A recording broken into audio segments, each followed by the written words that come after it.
விண்வெளியில் 4 நாட்களுக்குள் முளைத்த கோபியா விதைகள். இது பற்றிய மேலும் விவரங்களை செய்தியாளர் ஆராய்ச்சியாளர் நெல்லை முத்து வழங்க கேட்கலாம். சார் வணக்கம் சார், தற்பொழுது தொடர்பான முழு விவரங்களை சொல்லுங்க.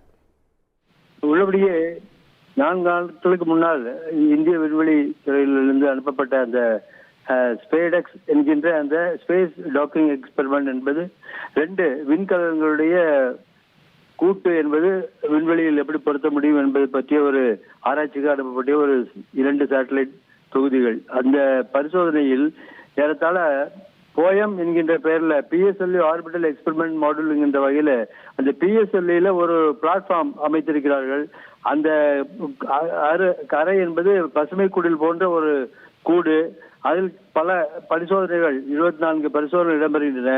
அதில் 10 பரிசோதனைகள் என்பது தனியார் சார்ந்தும் கல்லூரி மாணவர்கள் பல்கலைக்கழகங்கள் சார்ந்தும் உள்ள பரிசோதனைகளை அதில் இடம்பெற செய்திருக்கிறார்கள்.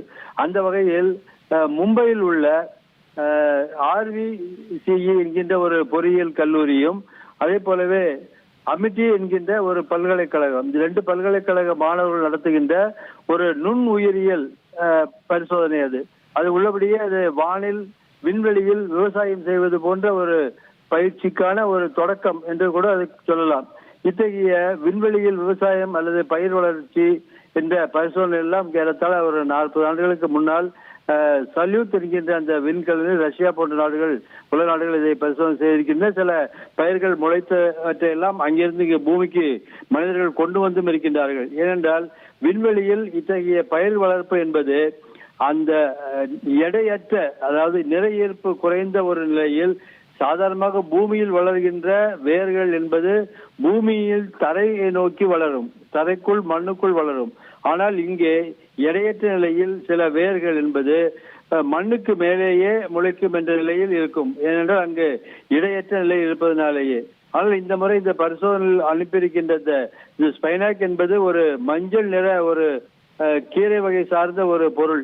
அந்த பொருள் என்பதனால் இதனுடைய முயற்சி என்பது வரவேற்கத்தக்கது.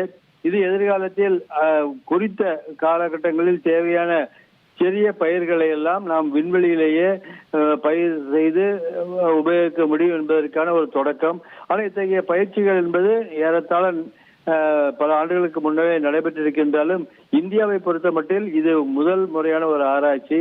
இது மைக்ரோ பயாலஜி என்று குறிப்பிடுவதை விட அஸ்ட்ரோ பயாலஜி என்று குறிப்பிடுகிறார்கள். அதாவது விண்வெளி சார்ந்த உயிரியல் பரிசோதனை என்ற வகையில் விண் உயிரியல் பரிசோதனை இது.